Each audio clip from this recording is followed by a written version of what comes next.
ದೇವರ ವಾಕ್ಯಕ್ಕೆ ವಿಧೇಯರಾಗುವವರಾಗಿ ಬದಲಾಗಬೇಕು. ಯಾಕೆ ಆಲಯಕ್ಕೆ ಇಷ್ಟೊಂದು ಪ್ರಾಮುಖ್ಯ? ನೀವು ಕೇಳ್ಬೋದು, ಒಂದ್ ವೇಳೆ ನಾವು ಒಂದೇ ಆರಾಧನೆಗೆ ಬರ್ತೀವಿ, ಇಲ್ಲ ನಾವು ಯಾಕೆ ಮುಂಜಾನೆನೆ ಬರ್ಬೇಕು? ಈಗಲೂ ಹೇಳ್ತೀನಿ, ಸಭೆ ಬೆಳೆದು ಬಿಡ್ತು ಅಂತ ಹೇಳಿದ್ರೆ ನಿಮ್ಗೆ ಎಲ್ಲ ಸಪರೇಟ್ ಆಗ್ಬಿಡುತ್ತೆ. ಎಲ್ಲ ಆರಾಧನೆಯಲ್ಲಿ ನೀವು ಇರ್ತೀರಾ ಅಂತ ಅಲ್ಲ, ಆದ್ರೆ ಆ ಸಭೆ ಬೆಳೆದು ಬರೋವರೆಗೂ ಆ ಸಭೆಯ ಬೆಳವಣಿಗೆಗೆ ಯಾರು ಆಸೆ ಪಡ್ಬೇಕು ಅಂದ್ರೆ ಆ ಸಭೆನಲ್ಲಿರೋ 2-3 ವ್ಯಕ್ತಿಗಳೇ. ನಾನಿಲ್ಲಿ ಬರೋಕೆ ತಿಂಗಳಿಗೆ ಒಂದ್ಸಲ ಬರ್ತಾ ಇರೋವಾಗ್ಲೂ ನಾನು ಬರೋಕ್ ಮುಂಚೆನೆ ಲಕ್ಷ್ಮಯ್ಯ ಅಂಕಲ್ ಬಂದು ಕೂತಿರೋರು, ಚೇರ್ ಎಲ್ಲ ಒರೆಸ್ಬಿಟ್ಟು. ಒಂದ್ ದಿವಸ ಅವ್ರು ಚೇರ್ ಒರೆಸ್ತಾ ಇದಾರೆ ಅಂತ ಹೇಳಿ ನಾನು ಟಾಯ್ಲೆಟ್ ತೊಳೆಯೋಕೆ ಹೋದೆ. ಅದಕ್ಕೆ ಮುಂದಿನ ವಾರ ಬರ್ತೀನಿ, ನಾನ್ ಬಂದ್ಮೇಲೆ ಎಲ್ಲಿ ಟಾಯ್ಲೆಟ್ ತೊಳೆಯೋಕೆ ಹೋಗ್ಬಿಡ್ತೀನೋ ಅಂತ ಹೇಳಿ ಅವ್ರು ನನಗಿಂತ ಮುಂಚೆ ಚೇರ್ ಎಲ್ಲ ಒರೆಸ್ಬಿಟ್ಟು ಹೋಗಿ ಟಾಯ್ಲೆಟ್ ತೊಳಿತಾ ಇದ್ದಾರೆ. ನಾನು ಎಲ್ಲ ಅವ್ರು ಕಾಣಿಸಿಲ್ಲ ಅಂತ ಹೇಳಿದ್ರೆ ಟಾಯ್ಲೆಟ್ ಅವ್ರ ಆಶೀರ್ವಾದನೇ ಅವ್ರ ಮಕ್ಕಳಿಗೆ ಹಿಂಬಾಲಿಸ್ತಾ ಬರ್ತಾ ಇದೆ. ತಂದೆ ತಾಯಿಗಳಾದ ನಿಮ್ಮ ಆಶೀರ್ವಾದ ನಿಮ್ಮ ಮಕ್ಕಳಿಗೆ ಬರುತ್ತೆ. ಆಗ ನಾವ್ ಏನ್ ಸಂಪತ್ತನ್ನ ಸಿಗ್ತೀವಿ, ದೇವರ ಆಲಯನ ಇಷ್ಟಪಡಿ, ದೇವರ ಸಮ್ಮುಖನ ಇಷ್ಟಪಡಿ, ದೇವರ ಎಲ್ಲದಕ್ಕೂ ನಮಗ್ ಸಮಯ ಇರುತ್ತೆ. ಆಲಯಕ್ಕೆ ವಾರಕ್ಕೆ ಒಂದ್ಸಲ ಆರಾಧನೆಗಳಿಗೆ ಬರ್ಬೇಕು ಅಂತ ಹೇಳಿದ್ರೆ ಯಾಕೆ ನಿಮಗ್ ಮನ್ಸು ಬರ್ತಾ ಇಲ್ಲ? ಎಷ್ಟು ಸಲ ಹೇಳ್ತೀವಿ, ಆಲಯದಲ್ಲಿ ಬಂದು ನಿಮ್ ಶಬ್ದನ ದೇವ್ರು ಕೇಳೋಕೆ ದೇವರ ಸಮ್ಮುಖದಲ್ಲಿ ಬಂದು ನೀವು ನಿಲ್ಲಿ. ಮೈ ಹುಷಾರಿಲ್ಲ ಅಂದ್ರೂ ಸರಿ, ಏನೇ ಇರ್ಲಿ, ಏನೇ ಕೊರತೆ ಇರ್ಲಿ, ಮನೇಲಂತೂ ಕುಳಿತಿರ್ಬೇಡಿ. ಏನೇ ಸಮಸ್ಯೆನೇ ಆಗ್ಲಿ, ನಿಮಗ್ ದುಃಖನೇ ಆಯ್ತು ಆದ್ರೂ ಹೇಳಿ, ನಾನು ಇಲ್ಲಿರಲ್ಲ, ನಾನು ದೇವರ ಮಂದಿರದಲ್ಲಿ ಇರ್ತೀನಿ, ನಾನು ದೇವರ ಆಲಯದಲ್ಲಿ ಇರ್ತೀನಿ ಅಂತ ನೀವು ಇಷ್ಟಪಡಿ. ನೀವು ಇಷ್ಟಪಟ್ರೇನೆ ದೇವರು ನಿಮ್ಮನ್ನ ಎಲ್ಲಿ ಕರ್ಕೊಂಡು ಬರ್ತಾರೆ? ಆಲಯಕ್ಕೆ ಕರ್ಕೊಂಡು ಬರ್ತಾರೆ. ಆಲಯದಲ್ಲಿ ಬಂದ್ರೆ ಏನ್ ನಡೆಯುತ್ತೆ? ಆಲಯದಲ್ಲಿ ನಿಮ್ಗೆ ಏನ್ ಸಿಗುತ್ತೆ ಅಂತ ಹೇಳಿದ್ರೆ, ಯೆಶಾಯನು ಬರೆದ ಸುವಾರ್ತೆ 6ನೇ ಅಧಿಕಾರ ಎಷ್ಟು ಸಲ ನಾವು ಓದಿರ್ತೀವಿ. ಅಲ್ಲಿ ಹೇಳ್ತಾ ಇದೆ, 2ನೇ ವಚನದಿಂದ ಓದಿ. ಯೆಶಾಯ 6:2.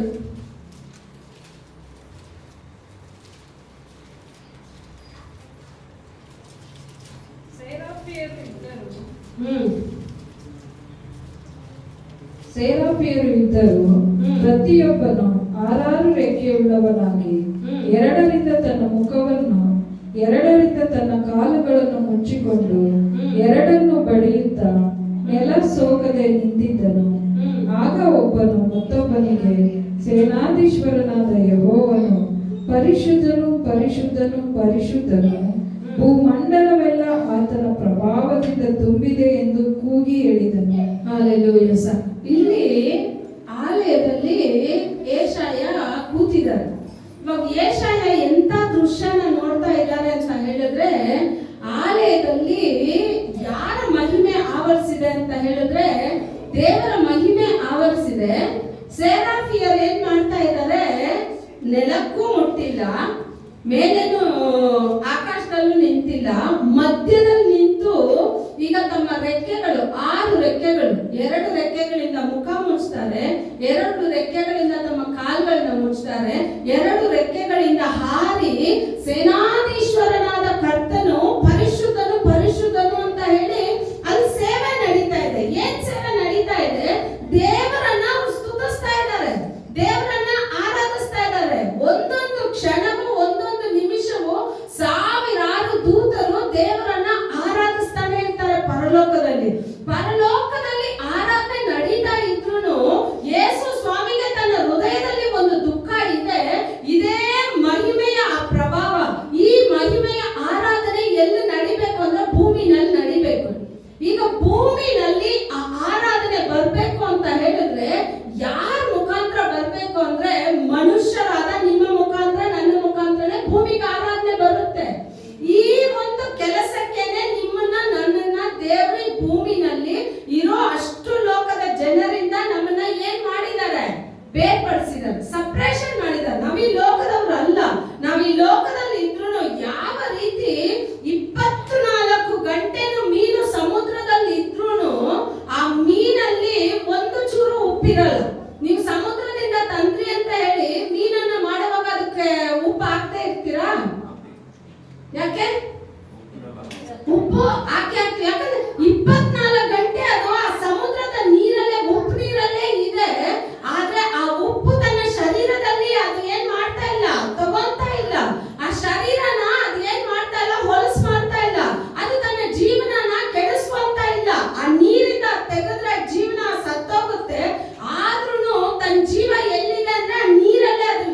ಇದೆ, ಆ ನೀರನ್ನ ಅದು ಕುಡಿದ್ರೂ ಆ ನೀರಲ್ಲಿರೋ ಉಪ್ಪನ್ನ ಅದು ತನ್ನ ಶರೀರದಲ್ಲಿ ತಗೊಳ್ಳೋದಿಲ್ಲ.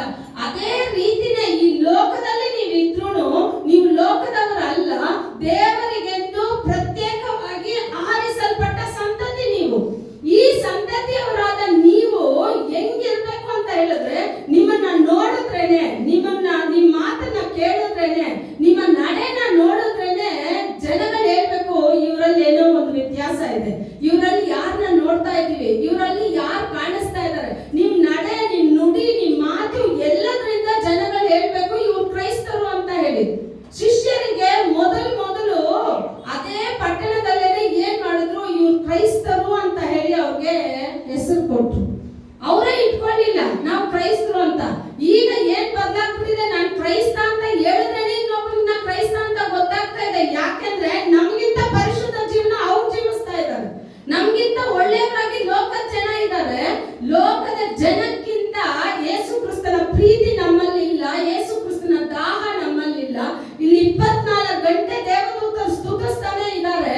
ಆದ್ರೆ ದೇವರು ಹೇಳ್ತಾರೆ, ಅದಕ್ಕೆ ಮುಂಚೆ ಯೆಶಾಯ ಹೇಳ್ತಾನೆ, ನಾನು 5ನೇ ವಚನ ನೋಡಿ.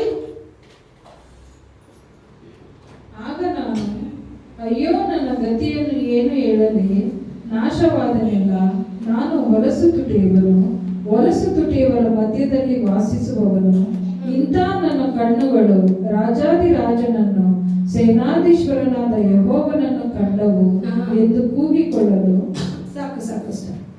ಈಗ ಯೆಶಾಯನ್ ಹೇಳ್ತಾನೆ, ಹೊಲಸು ಜನಗಳ ಮಧ್ಯದಲ್ಲಿ, ಒಳ್ಳೆ ಜನಗಳಲ್ಲ, ಕೆಟ್ಟ ಜನಗಳ ಮಧ್ಯದಲ್ಲಿ ನಾನು ವಾಸ ಮಾಡ್ತಾ ಇದ್ದೀನಿ.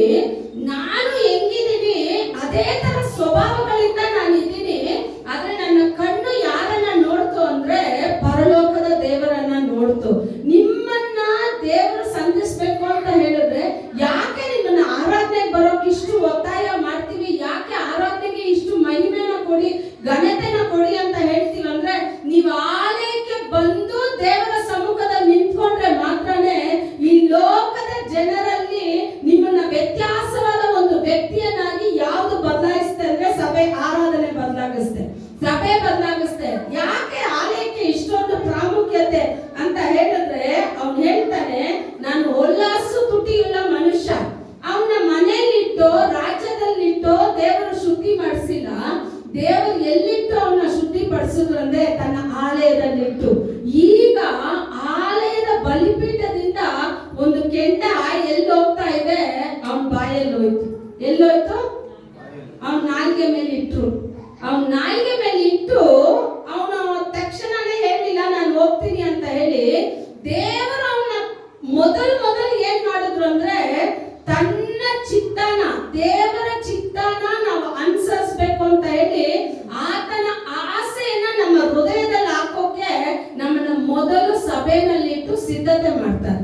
ಆಗ ಸಿದ್ಧತೆ ಮಾಡುವ ಸ್ಥಳ ಸಭೆ ಅನ್ನುವಾಗ ಆ ಸಭೆಯಲ್ಲಿ ನಾನು ಕಾಣಿಸ್ಲಿಲ್ಲ ಅಂತ ಹೇಳಿದ್ರೆ ನಮ್ಮನ್ನ ಯಾವ ರೀತಿ ಸಿದ್ಧತೆ ಪಡಿಸ್ಕೊಳ್ಳೋಕ್ ಆಗುತ್ತೆ? ನಾವು ಹೇಳ್ಬೋದು, ನಾನು ಮನೇಲಿ ಆರಾಧನೆ ಮಾಡ್ತೀನಿ, ನಾನು ಕೆಲಸ ಜಾಗದಲ್ಲಿ ಆರಾಧನೆ, ಎಲ್ಲ ಕರೆಕ್ಟು. ಆದ್ರೆ ನಿಮ್ಮನ್ನ ಬಲಪಡಿಸಿ, ನಿಮ್ಮನ್ನ ಶುದ್ಧಿಪಡಿಸಿ, ನಿಮ್ಮನ್ನ ಒಂದು ಒಳ್ಳೆ ವ್ಯಕ್ತಿಯನ್ನಾಗಿ ಮಾಡೋ ಸ್ಥಳ ಯಾವುದು ಅಂತ ಹೇಳಿದ್ರೆ ಪರಿಶುದ್ಧ ಆಲಯನೇ. ಅದಕ್ಕೆ ಆಲಯ ಕೇಳೋದು, ಆಲಯದಲ್ಲಿ ಬಂದು ಕೂತ್ಕೊಳ್ಳಿ. ಆಲಯದಲ್ಲಿ ಬಂದು ಕೂತ್ಕೊಂಡು, ಅಪ್ಪ ನನ್ನ ಸಭೆ ಖಾಲಿ ಆಗಿದೆ, ನನ್ನ ಸಭೆನ ತುಂಬಿಸು ಅಂತ ನೀವು ಹೇಳೋವಾಗ ನೀವು ನೋಡದೆ ಅಷ್ಟು ಜನಗಳನ್ನ ದೇವರು ಖಂಡಿತ ತಂದು ಸಭೆನಲ್ಲಿ ಹಾಕ್ತಾರೆ. ಆ ದಾಹ ನಿಮ್ಗೆ ಇಲ್ಲ ಅಂತ ಹೇಳಿದ್ರೆ, ವಾರದಲ್ಲಿ ಒಂದು ಸಲ ಎದ್ದೊಳಕ್ ನಮಗೆ ಕಷ್ಟ ಅಂತ ಹೇಳಿದ್ರೆ ಇನ್ನು ಯಾವಾಗ ಎದ್ದೊಳ್ತೀರಾ? ನಮ್ಮನ್ನೆಲ್ಲ ಯಾರ ಹತ್ರ ಹೋಗಿ ಬುದ್ಧಿ ಕಲಿ ಅಂತ ಹೇಳುತ್ತೆ ಗೊತ್ತಾ ಸತ್ಯವೇದ? ಯಾರ ಹತ್ರ? ಇರುವೆ ಹತ್ರ. ಇರುವೆನ ಇವತ್ತು ಹೋಗಿ ನೀವೆಲ್ಲ ನೋಡಿ, ಅದ್ ಒಂದು ಕಡೆ ಸುಮ್ಗೆ ನಿಂತಿರುತ್ತಾ ನೋಡಿ, ನಡೀತಾನೆ ಅಂತ. ಸೋಂಬೇರಿಗಳನ್ನ ದೇವ್ರು ಇಷ್ಟನೇ ಪಡೋದಿಲ್ಲ. ಈಗಲೇ ಹೇಳ್ಬಿಟ್ಟೆ, ಸೋಂಬೇರಿಗಳನ್ನ ದೇವ್ರು ಇಷ್ಟಪಡೋದು. ಅಸತ್ಯ ಈ தேவனுடைய வேலையை செய்கிறவன் அருவருக்கப்பட்டவன், அவன் மேல் தேவன் பிரியமா இருக்க மாட்டார். ಅಸಟ್ಟೆ, ಎಲ್ಲದಕ್ಕೂ ಅಸಟ್ಟೆ. ಇವ್ರೇನ್ ಹೇಳೋದು, ನಾನೇನ್ ಕೇಳೋದು, ನಾನೇನ್ ಬರೋದು ಅಲ್ಲ. ದೇವರ ಆಲಯ ಅಂತ ಹೇಳಿದ್ರೆ ಆ ಭಯ ನಿಮಗ್ ಬರ್ಬೇಕು. ಒಂದು ಭಾನುವಾರ ಬರೋಕ್ ಮುಂಚೆನೆ ಶನಿವಾರನೇ ನೀವು ಸಿದ್ಧತೆ ಆಗಿರ್ಬೇಕು. ನಾಳೆ ಆರಾಧನೆ, ನಾಳೆ ದೇವರ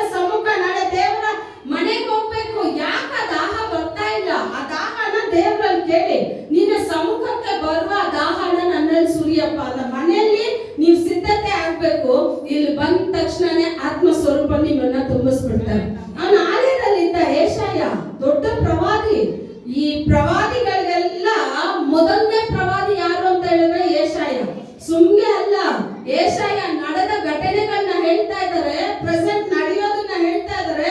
ಮುಂದೆ ಯೇಸು ಸ್ವಾಮಿ ಬಂದು ಯಾವ ರೀತಿ ತನ್ನ ಜೀವನ ತ್ಯಾಗ ಮಾಡ್ತಾರೆ ಅಂತ ಯೆಶಾಯ ಬರ್ತಿದ್ದಾರೆ.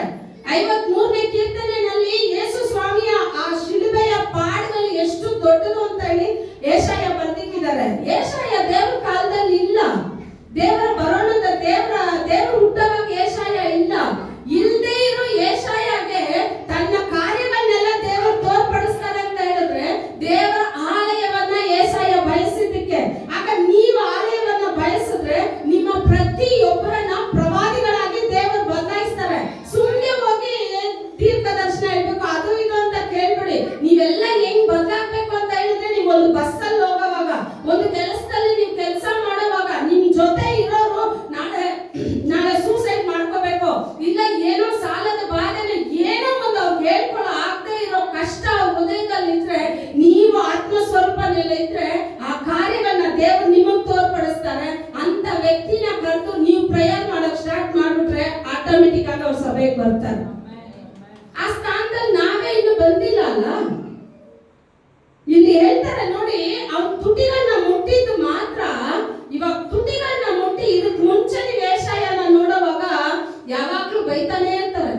ಇಸ್ರೇಲ್ ಜನ ಹಿಂಗ್ ಮಾಡಿದ್ರು ದೇವರೇ, ಅವನಲ್ಲಿರೋ ತಪ್ಪನ್ನ ಅವ್ನು ತಿದ್ಕೊಳ್ಳಿಲ್ಲ. ಏನಿಲ್ಲ, ಅವನಲ್ಲಿರೋ ತಪ್ಪನ್ನ ತಿದ್ಕೊಳ್ಳ. ಇವ್ರು ಸರಿ ಇಲ್ಲ, ಪಾಸ್ಟರ್ ಸರಿ ಇಲ್ಲ, ಅದು ಸರಿ ಇಲ್ಲ, ಸಮಯ ಸರಿ ಇಲ್ಲ, ಇದು ಸರಿ ಇಲ್ಲ.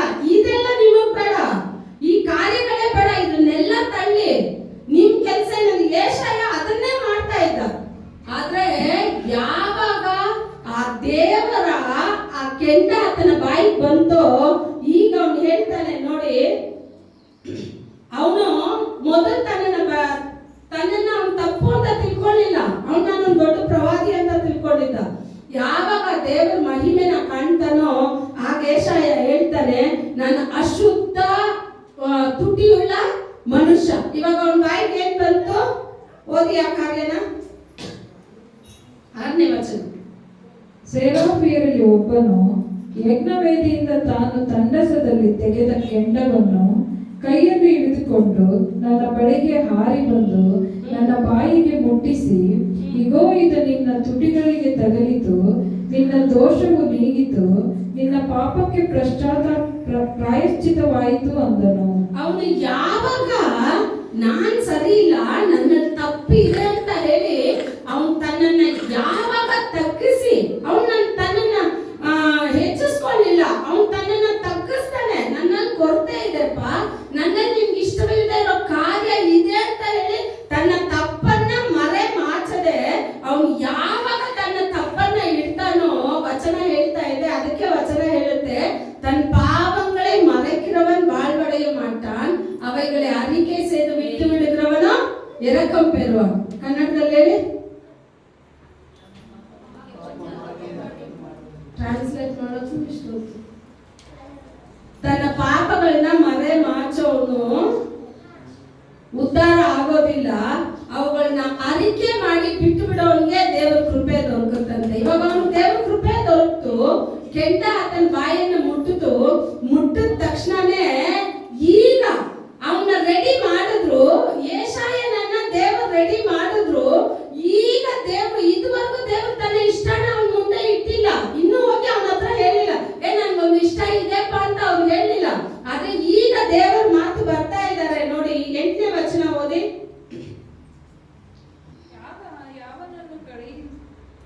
ಆಗ ಯಾವನನ್ನು ಕಳುಹಿಸಲಿ, ಯಾವನ ನಮಗೋಸ್ಕರ ಹೋಗುವನು ಎಂಬ ಕರ್ತನ ನುಡಿಯನ್ನು ಕೇಳಿ, ಇಗೋ ನಾನಿದ್ದೇನೆ, ನನ್ನನ್ನು ಕಳುಹಿಸು ಅಂದನು.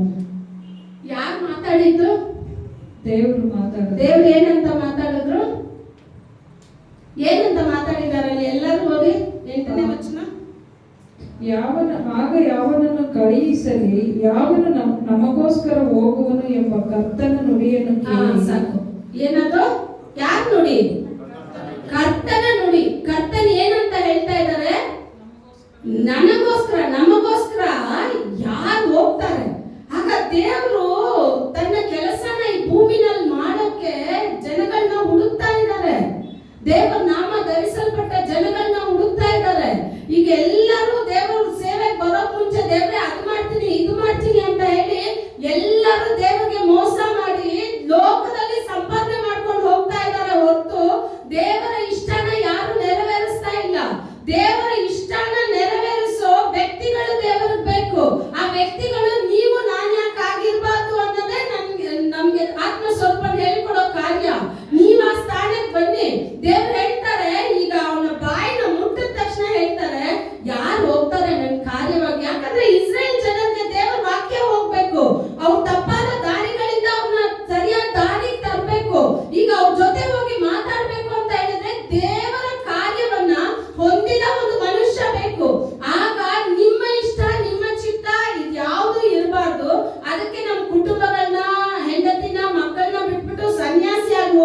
ಅಂತ ಇಲ್ಲ, ನಮ್ಮ ಕುಟುಂಬದ ಜೊತೆ ಇದ್ದೇ ನಮ್ಮ ದೇವರ ಸೇವೆಯನ್ನ ನಾವು ಮಾಡಬೇಕು. Hallelujah, hallelujah. ಆಗ ಇಲ್ಲಿ ಹೇಳ್ತಾ ಇದ್ದಾರೆ, ಯೆಶಾಯ ತಕ್ಷಣ ಹೇಳ್ತಾರೆ, ದೇವ್ರು ಹೇಳ್ತಾರೆ, ಯಾರು ನಮ್ಮ ಕಾರ್ಯವಾಗಿ ಹೋಗ್ತಾರೆ, ಯಾರನ್ನ ನಾನು ಕಳಿಸ್ಲಿ ಅಂತ ಹೇಳಿದಾಗ ಯೆಶಾಯ ಹೇಳ್ತಾನೆ, ಇದೋ ನಾನಿದ್ದೀನಿ, ನನ್ನನ್ನ ಕಳಿಸು ದೇವ್ರೆ ಅಂತ. ನೀವು ಅದೇ ಸ್ಥಾನದಲ್ಲಿ ಬರ್ಬೇಕು. ಸುಮ್ಗೆ ಅಲ್ಲ, ನಾನು ಹೇಳಿದ್ನಲ್ಲ ಮೊದಲೇ, ಯೆಶಾಯನಿಗೆ ದೇವ್ರು ಏನೆಲ್ಲ ತೋರಿಸ್ಕೊಟ್ಟಿದ್ದಾರೆ ಗೊತ್ತಾ? ಯೆಶಾಯ ಕಂಡ ಒಂದೊಂದು ದರ್ಶನನೂ ಸಾಧಾರಣವಾದಲ್ಲ. ಎಷ್ಟು ಕಾರ್ಯಗಳನ್ನ ಯೆಶಾಯ ಬರ್ಲಿಕ್ಕೆ 66 ಪುಸ್ತಕಗಳನ್ನ ಒಂದು ಪ್ರವಾದಿ ಬರ್ಲಿಕ್ಕಿದ್ದಾರೆ. ಇಡೀ ಎಷ್ಟು ಪುಸ್ತಕ? 66 ಪುಸ್ತಕ. ಇಡೀ ಪೂರ್ತಿ ಸತ್ಯವೇದ ಪೂರ್ತಿ 66 ಪುಸ್ತಕ. 66 ಪುಸ್ತಕದಲ್ಲಿ ಇರ್ಬೇಕಾದ ಎಲ್ಲ ಸಂದೇಶನ ಈ ಒಂದೇ ಪುಸ್ತಕದಲ್ಲಿ ಯೆಶಾಯ ಬರ್ದಿಕ್ಕಿದ್ದಾರೆ. ಆಗ ಆತ್ಮ ಸ್ವರೂಪನ ಬಳಿಯಲ್ಲಿ ಆತನ ಎಷ್ಟು ಇಷ್ಟಪಟ್ಟು ದೇವರ ಸಮ್ಮುಖನ ಬಯಸಿ ಹೋಗಿದ್ರೆ ದೇವರು ಅಷ್ಟು ಕಾರ್ಯಗಳನ್ನು ಹೇಳಿದ್ನಲ್ಲ. ದೇವರ ಕಾಲದಲ್ಲಿ ಯೆಶಾಯ ಇಲ್ಲ. ಯೆಶಾಯ ಎಷ್ಟೋ 2000 ವರ್ಷಗಳ ಮುಂಚೆ ಬಾಳಿದ ಯೆಶಾಯಗೆ 2000 ವರ್ಷಗಳ ನಂತರ ಯೇಸು ಸ್ವಾಮಿ ಬಂದು ಜಡಿಯೋದನ್ನ, ಯೇಸು ಸ್ವಾಮಿ ಹುಟ್ಟೋದನ್ನ, ಯಾವ ಊರಲ್ಲಿ ಹುಟ್ಟುತ್ತಾರೆ, ಆತನ ಆಳ್ವಿಕೆ ಹೆಂಗಿರುತ್ತೆ, ಆತನ ಬರೋಣ ಹೆಂಗಿರುತ್ತೆ ಅಂತ ಹೇಳಿ ಎಲ್ಲ ಕಾರ್ಯಗಳನ್ನ ಯೇಸು ಸ್ವಾಮಿ ಯೆಶಾಯಗೆ ತಿಳಿಸ್ಕೊಟ್ಟಿದ್ದಾರೆ ಅಂತ ಹೇಳಿದ್ರೆ, ಈ ಲೋಕದಲ್ಲಿರುವ ಜನರು ನಾಶ ಆಗೋದು ನಿಮಗೆ ತೋರಿಸ್ಕೊಡಲ್ವಾ? ಈ ಲೋಕದಲ್ಲಿರೋ ಜನಗಳು ಆತ್ಮಹತ್ಯೆ ಮಾಡ್ಕೊಳ್ಳೋದನ್ನ ನಿಮಗೆ ತೋರಿಸೋದಿಲ್ವಾ? ಈ ಲೋಕದಲ್ಲಿ ಜನಗಳು ರೋಗದಿಂದ ನರಳಿ ಸಾಯ್ತಾ ಇದ್ರೆ ನೀನ್ ಹೋಗು ಪ್ರಾರ್ಥನೆ ಮಾಡು, ನಾನು ಅವ್ರಿಗೆ ಸುಖ ಕೊಡ್ತೀನಿ ಅಂತ ದೇವರು ನಿಮಗೆ ತೋರಿಸೋದಿಲ್ವಾ? ಆ ತರ ಸಾಕ್ಷಿಗಳು ಎದ್ದೋಳ್ಬೇಕು ಸಭೆನಲ್ಲಿ. ರೋಗಿಗಳು ಬಂದ್ರೆ ಇಲ್ಲಿ ಬಿಡುಗಡೆ ಇದೆ ಅಂತ ನೋಡ್ಬೇಕು. ಅವ್ರು ನೋಡ್ಬೇಕು ಅಂದ್ರೆ ಫಸ್ಟ್ ಆ ರೋಗದಿಂದ ಅವ್ರಿಗೆ ಏನ್ ಹೇಳೋದು, ಕಷ್ಟಪಟ್ಟು ದಾಹದಿಂದ ಪ್ರಾರ್ಥನೆ ಮಾಡೋ ಆತ್ಮಗಳು ಬೇಕು. ಆ ಪ್ರಾರ್ಥನೆ ಮಾಡೋ ಜನ ನಾವೇ ನಿದ್ದೆ ಮಾಡ್ತಾ ಇದ್ರೆ, ವಚನ ಹೆಂಗ್ ಹೇಳುತ್ತೆ ಗೊತ್ತಾ? ಪ್ರಾವರ್ಬ್ಸ್ ಅಲ್ಲಿ, ನೀ ತೂಂಗ್ನಾಲ್ ಒಂದ್ ದರಿದ್ರೊಳ್ ಬಳಿ ಪೊಕ್ಕಲೆ ಪೊಳರು ಭಿಕ್ಷೆ. ನೀವೀಗ್ಲೂ ನಂಬೋದಿಲ್ಲ, ನಿಜ ಹೇಳ್ತೀನಿ. ನಾನೇನಾದ್ರು ಪ್ರಾರ್ಥನೆ ಬೆಳಗ್ಗೆ ಎದ್ದು ಪ್ರಾರ್ಥನೆ ಮಾಡ್ಬಿಟ್ಟು ಆಮೇಲೆ 1 ಅವರ್ ನಿದ್ದೆ ಮಾಡಿದ್ರು ಆ ನಿದ್ದೆನಲ್ಲಿ ಬೇರೆ ಏನಾದ್ರು ದೇವರು ತೋರಿಸ್ಬಿಡ್ತಾರೆ. ಪ್ರಾರ್ಥನೆ ಮಾಡ್ದೆ ನಾನು ಹೆಚ್ಚು ನಿದ್ದೆ ಮಾಡ್ಬಿಟ್ಟೆ, ಈವಾಗೂ ಹೇಳ್ತೀನಿ, ನಾನು ಎಲ್ಲೋ ಕೂತ್ಕೊಂಡು ಭಿಕ್ಷೆ ಬೇಡೋ ತರ ಇರುತ್ತೆ. ಭಿಕ್ಷೆನೂ ಹಾಕೋದಿಲ್ಲ, ಭಿಕ್ಷೆ ಬೇಡದ್ರು ಏನ್ ಹಾಕೋದಿಲ್ಲ, ಭಿಕ್ಷೆನೂ ಹಾಕೋದಿಲ್ಲ. ನಿಜ ಅದು. ದೇವ್ರು ನಿದ್ದೆ ಮಾಡೋರ್ನ, ಸೋಂಬೇರಿಗಳನ್ನ ದೇವ್ರು ಇಷ್ಟನೇ ಪಡೋದಿಲ್ಲ. ನಾವು ಲೋಕದಲ್ಲಿ ಎಲ್ಲ ಕೆಲಸ ನಾವೇ ಮಾಡ್ತಾ ಇದೀವಿ, ನೀವೇನ್ ಬಂದು ನೋಡ್ತೀರಾ ಅಂತ ಹೇಳಿದ್ರೆ ನೀವು ಲೋಕದ ಕೆಲಸ ಮಾಡ್ತೀರಾ. ಯೇಸು ಸ್ವಾಮಿ ಕೆಲಸ ಯಾರು ಮಾಡ್ಬೇಕು? ನೀವೇ ಮಾಡಿ ಪಾಸ್ಟರ್, ಸುಮ್ಗೆ ತಾನೇ ಇದ್ದೀರಾ, ಮನೇಲಿ 24 ಗಂಟೆ ಸುಮ್ಗೆ ಇದ್ದೀರಾ. ನಿಮ್ಗೇನಿದೆ? ನಿಮ್ಗೆ ನಮ್ ಚಿಂತೆ ಗೊತ್ತಾಗುತ್ತಾ? ನಮ್ ಕಷ್ಟ ಗೊತ್ತಾಗುತ್ತಾ? ನಮ್ ಕಣ್ಣೀರ್ ಗೊತ್ತಾಗುತ್ತಾ? ನಿಮ್ ಕಣ್ಣೀರು, ನಿಮ್ ಚಿಂತೆ ಎಲ್ಲಾ ದಾರಿಗಳನ್ನ ಹಾದೆ ನಾವು ಬಂದಿದ್ದೀವಿ. ಹಾದ್ ಬಂದಿಲ್ಲ ಅಂದ್ರೆ ನಾವು ನಿಂತ್ಕೊಳ್ಳಕ್ಕೆ ಸಾಧ್ಯ ಇಲ್ಲ. ದೇವರು ನಿಮ್ಮನ್ನ ಇಷ್ಟಪಡ್ತಾರೆ. ದೇವರು ನಿಮ್ಮನ್ನ ಇಷ್ಟ ಪಡೋದ್ರಿಂದಲೇ ದೇವರು ಯಾರನ್ನ ಪ್ರೀತಿಸ್ತಾರೋ ಅವ್ರನ್ನ ಶಿಕ್ಷಿಸ್ತಾರೆ. ಯಾರನ್ನ ಪ್ರೀತಿಸ್ತಾರೋ ಶಿಕ್ಷಿಸ್ತಾರೆ. ಇವಾಗ ನಾನು ನಿಮ್ಮನ್ನ ಪ್ರೀತಿಸೋದ್ರಿಂದಲೇ ಹೇಳಕ್ ಕೊಡ್ತಾ ಇಲ್ಲ, ಪ್ರೀತಿ ಮಾಡೋದ್ರಿಂದಲೇ ನಾನು ನಿಮ್ಮನ್ನ ಶಿಕ್ಷಿಸ್ತಾ ಇದ್ದೀನಿ. ಯಾಕೆ ಗೊತ್ತಾ? ನಾಳೆ ಇವತ್ತು ಗೊತ್ತಾಗಲ್ಲ, ನಾಳೆ ನಿಮಗೆ ಗೊತ್ತಾಗುತ್ತೆ. ಆವತ್ತು ಅವ್ರು ನನ್ನನ್ನು ಬೈದಿಲ್ಲ ಅಂತ ಹೇಳಿದ್ರೆ ಈ ಸ್ಥಾನಕ್ಕೆ ನಾನು ಬರ್ತಾ ಇರ್ಲಿಲ್ಲ ಅಂತ ನೀವು ಪ್ರತಿಯೊಬ್ರು ಯೋಚನೆ ಮಾಡ್ತೀರಾ. ನಾವು ಇವತ್ತು ನಿಮ್ಗೆ ಆಶೀರ್ವಾದ ಇದೆ ಅಂತ ಹೇಳ್ಬಿಟ್ಟು ಹೋಗೋದಲ್ಲ, ನಿಮ್ಮನ್ನ ತಯಾರಿ ಮಾಡಿ ಒಬ್ರೊಬ್ರು ಯೆಶಾಯ ತರ ಎದ್ದೋಡ್ಬಿಟ್ರೆ ಹೆಂಗಿರ್ತೀರಾ ಯೋಚನೆ ಮಾಡಿ.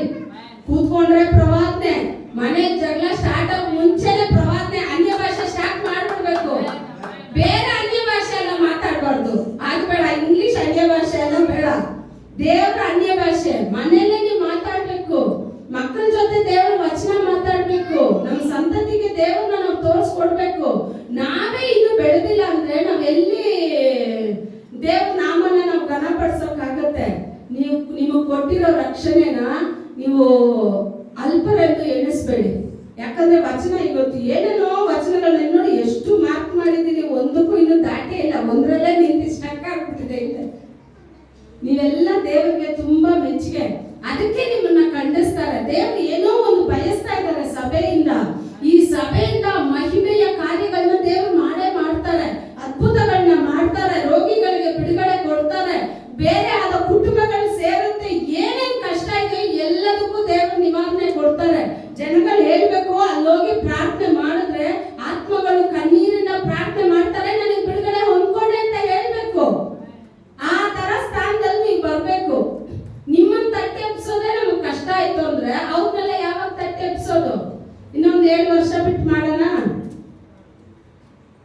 ದೊಡ್ಡ ದೊಡ್ಡ ಮನೆಗಳಲ್ಲಿ ಹೋಗ್ತೀರಾ ಗೊತ್ತಾ? ಇವಾಗ ಎಷ್ಟು ಮನೆ, ನಿಮ್ಮ ಮನೆಗಳಲ್ಲೆಲ್ಲ ಎಷ್ಟೆಷ್ಟು ಒಡವೆ ಇದೆ ಅಂತ ನನಗೆ ಗೊತ್ತಿಲ್ಲ. ಸೊ ನಿಮ್ಮ ಮನೆಗಳೆಲ್ಲ ಒಡವೆ ಎಲ್ಲ ಎಲ್ಲಿ ತಗೊಂಡು ಒಂದು ಟೇಬಲ್ ಮೇಲೆ ಹಾಕಿರ್ತೀರಾ? ಬೀರುವನ್ನೆಲ್ಲ ಹಾಕ್ತೀರಾ, ಲಾಕ್ ಮಾಡ್ತೀರಾ, ಸರಿನಾ? ಕೀ ತಂದು ಟೇಬಲ್ ಮೇಲೆ ಬಿಸಾಕ್ತೀರಾ? ಎಲ್ಲಿರ್ತೀರಾ? ಬೇಗ ಹೇಳಿ. ಮಲಗೋಕ್ ಮುಂಚೆ ನಡೆಯುವಾಗೆಲ್ಲ ಇಲ್ಲೊಂದು ಬ್ಯಾಗ್ ಹಾಕೊಂಡಿದ್ರೆ ಆ ಬ್ಯಾಗ್ ಅಲ್ಲಿ ಇರುತ್ತೆ, ಕರೆಕ್ಟಾ? ಇಲ್ಲ ಅಂದ್ರೆ ಪರ್ಸ್ ಅಲ್ಲಿ ಇರುತ್ತೆ. ರಾತ್ರಿ ನಿದ್ದೆ ಮಾಡುವಾಗ ಎಲ್ಲಿರುತ್ತೆ? ಜೋರಾಗಿ ಹೇಳಿ. ತಲೆ ಕೆಳಗಡೆ ಇರುತ್ತೆ. ಯಾಕೆ ತಲೆ ಕೆಳಗಡೆ ಇಟ್ಕೊಂತೀರಾ? ಕಳ್ಳ ಬಂದ್ರು ನಮ್ ತಲೆ ಕತ್ತರಿಸಾದ್ಮೇಲೆ ಕೀ ತಗೊಳ್ಳಿ. ಏನೋ ತಲೆ ಹೋದ್ರು ಸರಿ, ಬೀರೋದಲ್ಲಿರೋ ನನ್ ಒಡವೆ ಹೋಗ್ಬಾರ್ದು, ಸರಿನಾ? ಇವಾಗ ಎಲ್ಲ ಮತ್ತೆ ಪುಸ್ತಕ ತಿರುಗಿಸಿ ಒಂದು ವಚನ ನಾವು ಓದು ಇಲ್ಲ ಮುಗಿಸೋಣ. ಇವತ್ತಿಗೆ ಬರೋ ವಾರ ಕಂಟಿನ್ಯೂ ಮಾಡ್ತೀನಿ ಅಯ್ಯೋಕ್ಕೆ. ಬಯಸ್ಕೊಳ್ಳಲ್ವ? ನೋಡೋಣ ಮುಂದೆ. ನಾವು ಹೋದ ವಾರನೂ ಹೇಳಿದ್ರೆ ಮತ್ತೆಯು 6ನೇ ಅಧಿಕಾರ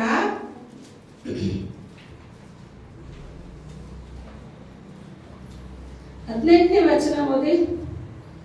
ಈಗ 19ರಿಂದ ಓದಿ. 19ರಿಂದ ಭೂಲೋಕದಲ್ಲಿ ಎಲ್ಲಾರು ತೆಗೆದು ಓದಿ. ಭೂಲೋಕದಲ್ಲಿ ಗಂಟು ಮಾಡಿ ಇಟ್ಟುಕೊಳ್ಳಬೇಡಿರಿ. ಇಲ್ಲಿ ಅಂತೂ ಅದು ಹುಸಿ ಹಿಡಿದು ಕಿಲುಬು ಹತ್ತಿ ಕೆಟ್ಟು ಹೋಗುವುದು. ಇಲ್ಲಿ ಕಳ್ಳರು ಕನ್ನ ಕೊರೆದು ಕದಿಯುವರು. ಆದರೆ ಪರಲೋಕದಲ್ಲಿ ಗಂಟು ಮಾಡಿ ಇಟ್ಟುಕೊಳ್ಳಿರಿ. ಅಲ್ಲಿ ಅದು ನುಸಿ ಹಿಡಿದು ಕಿಲುಬು ಹತ್ತಿ ಕೆಟ್ಟು ಹೋಗುವುದಿಲ್ಲ. ಅಲ್ಲಿ ಕಳ್ಳರು ಕನ್ನ ಕೊರೆಯುವುದೂ ಇಲ್ಲ. ಸಾಕ್ಸಾಕ್ತಿವಿ. ನೆಕ್ಸ್ಟ್ ವಚನಕ್ಕೆ ಹೋಗೋಕ್ ಮುಂಚೆ ಇದೆರಡು ಹೇಳ್ಬಿಡ್ತೀವಿ. ಇವಾಗ ಹೇಳ್ತಾ ಇದ್ದಾರೆ, ನಾವು ಆಸ್ತಿನ ಎಲ್ಲಿ ಸೇರಿಸ್ತೀವಿ? ಭೂಮಿನಲ್ಲಿ. ನಮ್ದು ಕನ್ಸೆಲ್ಲ ಏನಂದ್ರೆ ಏನಾದ್ರೂ ಮಾಡಿ ಭೂಮಿನಲ್ಲಿ ಒಂದು ಮನೆ ಕಟ್ಬಿಡ್ಬೇಕು, ಒಂದು ಸಭೆ ಕಟ್ಬಿಡ್ಬೇಕು, ಒಂದು ಕಾರ್ ತಗೋಬೇಕು, ಒಂದು ಲಕ್ಸುರಿ ಲೈಫ್ ಬೇಕು, ಭೂಮಿನಲ್ಲಿ ಆಸ್ತಿ. ಆದ್ರೆ ಇಲ್ಲಿ ಯೇಸು ಸ್ವಾಮಿ ಹೇಳ್ತಾ ಇದ್ದಾರೆ, ನಿನ್ ಪೊಕ್ಕಿಷನ, ನಿನ್ ಗಂಟನ್ನ ಭೂಮಿನಲ್ಲಿ ಕಟ್ಬೇಡ, ಗಂಟನ್ನ ಪರಲೋಕದಲ್ಲಿ ಕಟ್ಟು ಅಂತಾರೆ. ಪರಲೋಕಕ್ಕೆ ಏನ್ ಗಂಟು ಕಟ್ತೀರಾ ನೀವು? ಇಲ್ಲಿಂದ ಇಟ್ಕೊಂಡು ಎಸಪ್ಪ ಈ ತಿಂಗಳು 10,000 ಸಂಬಳ ಬಂತು, 5,000 ನಾನು ಕಳಿಸಿದ್ದೀನಿ, ಇದು ನಾನು ಹಂಗೆ ಸೇಫ್ಟಿ ಮಾಡಿ ಲಾಕರಲ್ಲಿ ಹಾಕಿ ಅಂತೀರಾ? ನಿಮ್ಗೆಲ್ಲಕ್ಕಿಂತ ಮುಂಚೆ ಅಲ್ಲಿ ಏಸಪ್ಪ ರೋಡ್ ಎಲ್ಲ ಗೋಲ್ಡ್ ಅಲ್ಲೇ ಹಾಕಿಟ್ಬಿಟ್ಟಿದ್ದಾರೆ. ನಾ ಬೆಳಗ್ಗೆನೂ ಹೇಳ್ದೆ, ನಮ್ದೆಲ್ಲ ಮನೆಗಳು ದೇವ್ರು ಕಟ್ತಾ ಇರ್ತಾರೆ ಪರಲೋಕದಲ್ಲಿ. ಅವ್ರದ್ದು ಮನೆ ಫಿನಿಶ್ ಆಗ್ತಾ ಬರ್ತಾ ಇದೆ, ಆದ್ರೆ ಇನ್ನು ರೂಫೋ ಏನೋ ಒಂದು ಹಾಕಿಲ್ಲ, ಡೋರೋ ಏನೋ ಒಂದು ಹಾಕಿಲ್ಲ. ನನ್ನ ಮನೇನು ಫಿನಿಶ್ ಆಗ್ತಾ ಇರುತ್ತೆ, ನಂದು ಡೋರ್ ಹಾಕಿಲ್ಲ, ರೂಫ್ ಎಲ್ಲ ಆಯ್ತು ಅಂದ್ರೆ ಸಾಕು. ಇಲ್ಲಿ ಅಲ್ಲಿ ಬಂದ್ರೆ ಇಲ್ಲಿ ಆಫ್ ಆಗಿ ಅಲ್ಲಿ ಆನ್ ಆಗ್ತೀವಿ. ಅವರು ಅಷ್ಟೇ, ಇಲ್ಲಿ ಆಫ್ ಆಗ್ತಾರೆ, ಅಲ್ಲಿ ಆನ್ ಆಗ್ತಾರೆ. ಏನೋ ಒಂದು ಪೆಂಡಿಂಗ್ ಅಲ್ಲಿ ಇದೆ, ಬಿಟ್ಟಿದಾರಪ್ಪ. ಏನೋ ಒಂದು ಪೆಂಡಿಂಗ್ ಅಲ್ಲಿ ಇದೆ, ಬಿಟ್ಟಿದ್ದಾರೆ. ಅದೇ ಹೇಳ್ತಾ ಇದೆ, ಪೊಕ್ಕಿಷನ ಪರಲೋಕದಲ್ಲಿ ಸೇರಿಸ್ಬೇಕಂತೆ. ಏನ್ ಪೊಕ್ಕಿಷ ಸೇರಿಸ್ತೀರಾ? ಪರಲೋಕ ಸೇರಿಸ್ಬೇಕು ಅಂತ ಇದೆ. ತಗೊಂಡ್ ಬನ್ನಿ ಅಂತ ಹೇಳ್ತಾ ಇಲ್ಲ. ತಗೊಂಡ್ ಬನ್ನಿ ಅಂದ್ರೆ ನಾವು ಹೋಗುವಾಗ ನನ್ನನ್ನ ಪರಿಶುದ್ಧವಾಗಿ ತಗೊಂಡು ಹೋಗ್ಬೋದು.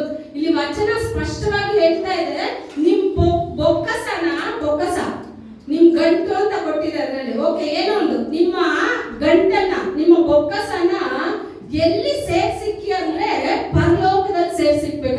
ನಾನೀ ಭೂಮಿಯಲ್ಲಿ ನಿಂತ್ಕೊಂಡು ನನ್ನ ಆಸ್ತಿನ ನನ್ನ ಭೂಮಿಯಲ್ಲಿ ಸೇರ್ಸೋದಲ್ಲ, ನಾನು ಪರಲೋಕದಲ್ಲಿ ಸೇರ್ಸ್ಬೇಕು ಅಂದ್ರೆ ಏನ್ ಆಸ್ತಿನ ಸೇರ್ಸ್ಬೇಕು ಅಂದ್ರೆ ಅಳಿದೋಗುವ ಆತ್ಮಗಳಿಗಾಗಿ ನಿಲ್ಬೇಕು, ಕಣ್ಣೀರಲ್ಲಿರೋ ಕುಟುಂಬಗಳಿಗಾಗಿ ನಿಲ್ಬೇಕು, ಕಣ್ಣೀರಲ್ಲಿರೋ ಯೌವನಸ್ಥರಿಗಾಗಿ, ನಾಶನದಲ್ಲಿರೋ ಯೌವನಸ್ಥರಿಗಾಗಿ ನೀವು ನಿಲ್ಬೇಕು. ಲೋಕದಲ್ಲಿ ರೋಗದಿಂದ ನರಳೋ ಜನ, ಎಷ್ಟೋ ಜನ ಒಂದು ದಿವಸಕ್ಕೆ 1,000 ಜನ ಸಾಯ್ತಾ ಇದ್ದಾರೆ. ಇಂಥ ಆತ್ಮಗಳನ್ನೆಲ್ಲ ನೆನೆಸಿ ನೆನೆಸಿ ನೆನೆಸಿ ಆಲಯದಲ್ಲಿ ಬಂದು ನೀವು 2 ಕರಗಳನ್ನ ಎತ್ತಿ, ಅಪ್ಪ ನನ್ನ ಆಲಯಕ್ಕೆ ಅಂತ ವ್ಯಕ್ತಿಗಳನ್ನ ಕೊಡು, ಅಂತ ಆಳುಗಳನ್ನ ನನ್ನ ಸಭೆ ಕೊಡು ಅಂತ ನೀವು ಬೇಡೋದಾದ್ರೆ ನಿಮ್ ಬೊಕ್ಕಸ ಅಲ್ಲೂ ಸೇರುತ್ತೆ, ಇಲ್ಲೂ ಸಭೆ ತುಂಬುತ್ತೆ. ನೀವು ಹೋಗುವಾಗ ದೇವರು ಸಿಂಹಾಸನದಲ್ಲಿ ಕೂತ್ಕೊಂಡು ಹೇಳ್ತಾರೆ, ಬಲಗಡೆ ಇರೋರೆಲ್ಲ ಬನ್ನಿ. ಚರ್ಚಲ್ಲಿರೋ ಅಷ್ಟು ಹೆಸರು ಹೇಳ್ತಾರೆ, ಇವ್ರನ್ನೆಲ್ಲ ಬಲಗಡೆ ಕಳ್ಸಪ್ಪ. ವಸಂತಿನೂ ಆತ್ಮಗಳನ್ನ ಸೇರಿಸಿಲ್ಲ, ಐಸಕ್ ಅಂಕಲು ಆತ್ಮಗಳನ್ನ ಸೇರಿಸಿಲ್ಲ, ಇವ್ರನ್ನೆಲ್ಲ ಎಲ್ಲಿ ತಳ್ಳು. ಎಡಗಡೆ, ಎಡಗಡೆ ಏನಿದೆ? ಬಲಗಡೆ ಏನಿದೆ? ನಿಮಗ್ ಮಾತ್ರ ಬಲಗಡೆ, ನಮ್ಗೆ ಎಡಗಡೆನಾ? ಎಷ್ಟು ಸಂತೋಷ ಕೇಳ್ತೀರಾ ನೋಡಿ. ಆವಾಗ ನಿಮ್ ಬೊಕ್ಕಸ ಅಲ್ಲಿ ಹೋದ ತಕ್ಷಣನೇ ಯೇಸು ಸ್ವಾಮಿ ಹೇಳ್ತಾರೆ, ನಾನು ರೋಗದಲ್ಲಿದ್ದೆ, ನೀನ್ ನನಗೋಸ್ಕರ ಪ್ರಾರ್ಥನೆ ಮಾಡಿದೆ. ನಾನು ಹಶ್ವಾಗಿದ್ದೆ, ನೀನ್ ಊಟ ಕೊಟ್ಟೆ.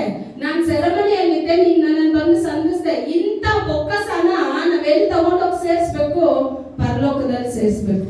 ಇಲ್ಲಿ ಇನ್ನೊಂದು ವಚನ ಹೇಳ್ತಾ ಇದೆ ನೋಡಿ, 21ರಲ್ಲಿ, ನಿನ್ನ ಗಂಟು ಇದ್ದಲ್ಲಿಯೇ ನಿನ್ನ ಮನಸ್ಸು ಇರುವುದಷ್ಟೇ. ಇದಕ್ಕಿಂತ ಹೆಚ್ಚಾಗಿ ನಿಮ್ಮನ್ನ ಬೈಬೇಕಾದ ಅವಶ್ಯಕತೆನೇ ಇಲ್ಲ. ಇಲ್ಲೇನ್ ಹೇಳ್ಬಿಡ್ತು? ನಿಮ್ಮ ಗಂಟು ಸಭೆನಲ್ಲಿ ಇತ್ತು ಅಂದ್ರೆ ನಿಮ್ಮ ಮನಸ್ಸು ಸಭೆನಲ್ಲೇ ಇರುತ್ತೆ. ನಿಮ್ಮ ಗಂಟು ಬೇರೆ ಎಲ್ಲಾದ್ರೂ ಇತ್ತು ಅಂತ ಹೇಳಿದ್ರೆ, ಅದೇ ಒಂದು ಭಾಷೆ ಹೇಳೋದು, ಸಭೆಗಿಂತ ಕೆಲವ್ರು ಬರೋದಂದ್ರೆ ಸಭೆಗೆ ಏನಕ್ಕೆ ಬರ್ತಾರೆ ಅಂದ್ರೆ, ಒಬ್ರು ಹೇಳೋದ್ರಂತೆ, ಇಲ್ಲ ನಮ್ಮ ಮಗನಿಗೆ ತುಂಬಾ ವರ್ಷ ಆಯ್ತು, ಮದ್ವೆನೇ ಆಗಿಲ್ಲ, ಏನಾದ್ರೂ ಹೆಣ್ಣು ಸಿಗುತ್ತಾ ಅಂತ ಸಭೆಗೆ ಬಂದೆ ಅಂತ. ಏನ್ ನೋಡೋಕೆ? ಸಭೆಗೆ ಏನ್ ನೋಡೋಕು? ಪಾಸ್ಟರ್ನ ನೋಡೋಕು? ಸಭೆಯಲ್ಲಿ ಏನ್ ಹೇಳೋದು? ಏನೋ ಒಂದು ಸಹಾಯ ಸಿಗುತ್ತೆ, ಇದಕ್ಕೆಲ್ಲ ಸಭೆಗೆ ಬರೋದಲ್ಲ. ಸಭೆ ಬರೋವಾಗ್ಲೇ ತಿಳ್ಕೋಬೇಕು, ಇದು ನನ್ನ ದೇವರ ಆಲಯ, ದೇವರ ಸಂತೋಷ. ಮದುವೆ ದಿನ ಅಂತ ಇಟ್ಕೊಳ್ಳಿ, ಭಾನುವಾರ ನಿಮ್ಮನ್ನ ಮದುವೆ ದಿನಕ್ಕೆ ಯಾರಾದ್ರೂ ಕರೀತಾರ? ಅವತನ ಕರೀತಾರ? ನಾವು ಕರಿತೀವಿ.